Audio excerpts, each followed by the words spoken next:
Hey everyone, my name is Kaiglin Channel and you're watching Zentech. So, Zentech. So, this video today, I'm going to review my mini keyboard that I bought on Shopee. So, this is the one I bought. This is the one. Look at this.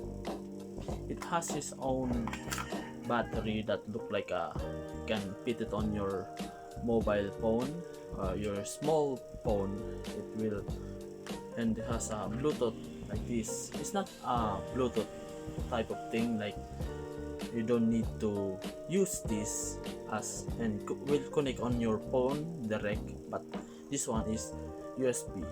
So there, and I'm going to try it out, and please mag-like na lang kayo para sa next video natin ang itong video, okay?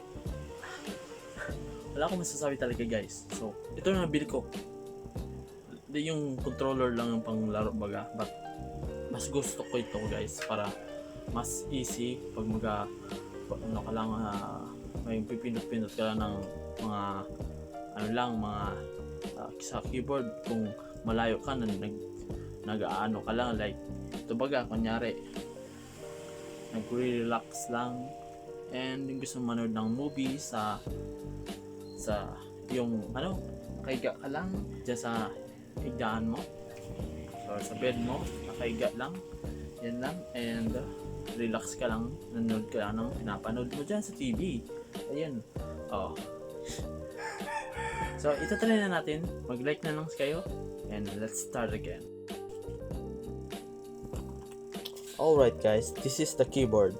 So let's turn it on. This will light up, and if you want to turn on the RGB light, well, you're gonna press Fn and F2. If you want to change the color on the RGB lights, well, you're gonna press Fn and press it again. For the F2, press F2 and again, and turn off like that. If you want to change the color, anything, there's more like that, like this. Wait, no, I mean Fn, like this. Here, ito guys. Ganda, no? But hindi ako magagamit ng RGB lights kasi gastos yan sa sayang yan sa battery. It will low battery, maano yan, mahina lang.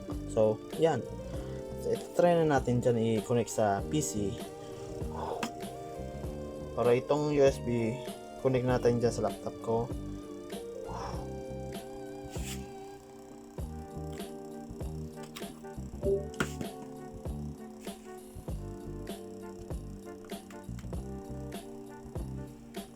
Alright guys, let's start. There, it works. I'm going to exit the full screen there, and this is how it looks like. I can move the mouse, I can go to anything, like I'm going to test it on the paint para maganda. Wala kasi akong notepad. So ito, maganda naman siya but medyo siyang sensitive sa sa mouse pag ka lang, pag ganyan na. So ito try na naman natin yung sa gameplay mahirap, so wag na muna kasi guys, hindi kaya yung PC ko pag naglalaro ng games kasi luma pa siya yung mga 2009 pa sa akin yung laptop ko. So ito, but gumagana siya for lang pag nunod lang ako ng movie, like other movies, like you want to spell, if you want to watch some movies, like this. I'm going to take a look on my downloads and watch some movies. There. Oh.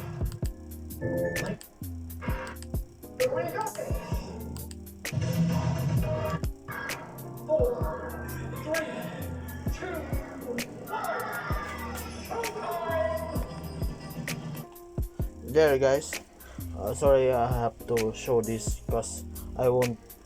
Oh fuck, please don't ban me YouTube for showing 5 Minutes of Police movie. So I got the movie, so I want to watch it on my big screen, and that's it. I hope you guys enjoy my video about sa review ng mini keyboard na functionable na maganda siya eh. So yan guys, thank you guys talaga po manood kayo. Yan guys, thank you for watching. Peace out guys.